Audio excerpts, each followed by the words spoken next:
Hey guys, Madhav sir's here.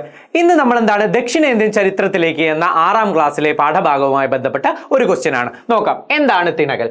ഭൂപ്രകൃതിയെ അടിസ്ഥാനമാക്കി പ്രാചീന തമിഴകത്തിൽ 5 ഭൂവിഭാഗങ്ങൾ നിലനിന്നിരിക്കുന്നതായി സംഘകൃതികളിൽ പരാമർശിക്കുന്നു. ഇവയെ ഐന്തിണകൾ എന്ന് പറയുന്നു. ഏതാണ് ഈ ഐന്തിണകൾ? നോക്കാം നമുക്ക്.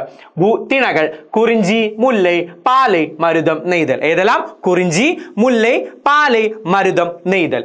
കുറിഞ്ചി ഭൂമിശാസ്ത്ര സവിശേഷതകൾ: കാട്, മല എന്നീ പ്രദേശങ്ങൾ. ഉപജീവന മാർഗം വനവിഭവങ്ങൾ ശേഖരിക്കൽ, വേട്ടയാടൽ.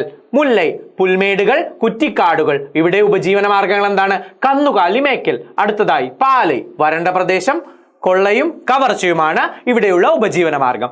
ദെൻ മരുതം വയൽ പ്രദേശം, കൃഷിയാണ് ഇവിടുത്തെ ഉപജീവന മാർഗം. ദെൻ അവസാനമായി നെയ്തൽ തീരപ്രദേശം, അവിടെ എന്താണ്? മീൻപിടുത്തം, ഉപ്പുകുറുക്കൽ എന്നിവയാണ് ഇവിടെയുള്ള ഉപജീവന മാർഗങ്ങൾ. ഈ പിക്ചർ കണ്ടാൽ നിങ്ങൾക്ക് കൃത്യമാകും.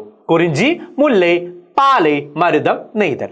ഓക്കെ, അടുത്ത ക്വസ്റ്റ്യൻ ആയിട്ട് വരാം. Madhav sir, by.